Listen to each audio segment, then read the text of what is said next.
बिहार में नामांकन प्रक्रिया शुरू है और बक्सर तथा डुमरांव 2 अनुमंडल में नामांकन प्रक्रिया चल रही है। आज अभी राष्ट्रीय दल यूनाइटेड के ब्रह्मपुर सीट से अनिल कुमार भैया जी ने नामांकन किया है। हम इनसे बातें करेंगे। आज आपने नामांकन किया है, आप लोकसभा में भी चुनाव लड़े थे, दोनों में आज के नामांकन में और उसमें क्या अंतर आया है? नहीं, आज का नामांकन जो है वो तो कोरोना के प्रभाव से ग्रसित है और उसी हिसाब से जो विधि व्यवस्था है उसके हिसाब से नामांकन हो रहा है। बाकी जो प्रक्रिया है वो ऑलमोस्ट सेम है, कहीं कोई खास फर्क नहीं है। काफ़ी कोऑपरेटिव हैं यहाँ के जो अधिकारी हैं और बहुत बढ़िया तरीके से काम कर रहे हैं। जब ब्रह्मपुर सीट से आप चुनाव लड़ रहे हैं, वहाँ पर एनडीए भी है, महागठबंधन भी है, वैसे में आप अपने राष्ट्रीय दल यूनाइटेड के टिकट पर चुनाव लड़ रहे हैं, आप राष्ट्रीय अध्यक्ष भी हैं, क्या मुद्दे होंगे और किस तरीके के वादे होंगे? नहीं, 2 सवाल आपके हैं। पहला सवाल ये है कि बाकी लोग लड़ रहे हैं। मैं आपको बता दूं, बाकी लोग चुनाव नहीं लड़ रहे हैं, बाकी लोग तो आपस में लड़ रहे हैं टिकट के लिए। सबसे पहले मटका किसको मिलेगा, वहाँ लड़ाई ये है। उनकी लड़ाई जनता के लिए नहीं है, उनकी लड़ाई जनता के मुद्दों के लिए नहीं है। उनकी लड़ाई ये है कि किसको टिकट मिले और लेके भागने के फिराक में है लोग। वो चाहे आप एनडीए की बात कर लें, चाहे यूपीए की बात कर लें। रही बात बरहमपुर विधानसभा के समस्याओं के लिए, मुद्दों के लिए हम क्या सोचते हैं, मुद्दे हैं क्या? पूरा दियरांचल क्षेत्र गंगा के किनारे बसा है, सिंचाई की सुविधा नहीं है, नहर निकाली जा सकती हैं छोटी छोटी, उस गंगा से पूरे क्षेत्र में सिंचाई के लिए नहरों की व्यवस्था हो सकती है।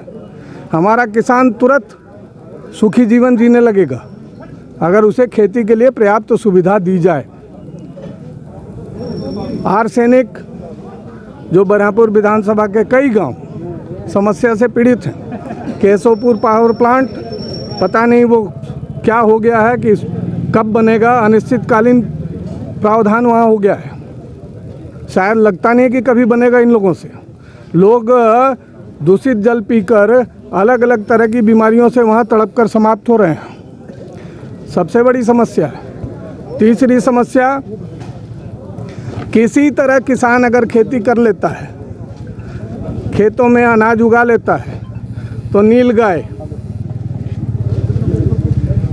सब कुछ चर जाती है। ऐसा लग रहा है कि किसान बरहमपुर विधानसभा के अंदर अपने लिए नहीं, अपने बच्चों के लिए नहीं, नीलगाय के लिए खेती कर रहा है। अच्छा, इस बार वर्चुअल तरीके से चुनाव प्रचार भी होना है अधिकांश, जिसमें आप लोगों को डोर टू डोर भी जाना है, जैसे गाइडलाइन है, तो क्या लगता है कि आप लोग घर घर तक पहुंच पाएंगे इस बार? निश्चित तौर पे हम लोग घर घर तक ही पहुंचेंगे, क्योंकि आपकी एनडीए सरकार, आपके यूपीए के बड़े दल माने या ना माने, हम मानते हैं वर्चुअल रैली के लिए टीवी चाहिए बड़ा बड़ा जो चाइना से आएगा।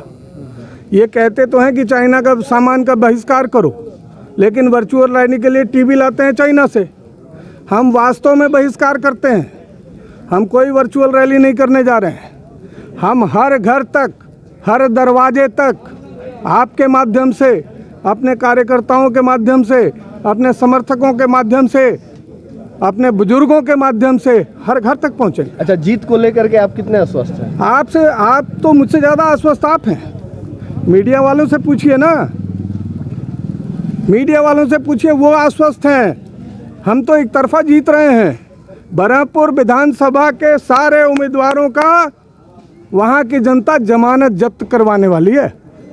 आप देख सकते हैं कि इस तरीके से बिहार विधानसभा चुनाव में आज ब्रह्मपुर से जो है यहाँ पर से अनिल राय भैया जी ने पर्चा भरा है और बड़े दम खम के साथ जीत के लिए आश्वस्त भी दिख रहे हैं। हालांकि अब आने वाले चुनाव जो है मतदान के दिन जनता ये तय करेगी कि जीत किसकी होती है। 24 टीवी इंडिया न्यूज़ के लिए अशोक उपाध्याय की रिपोर्ट।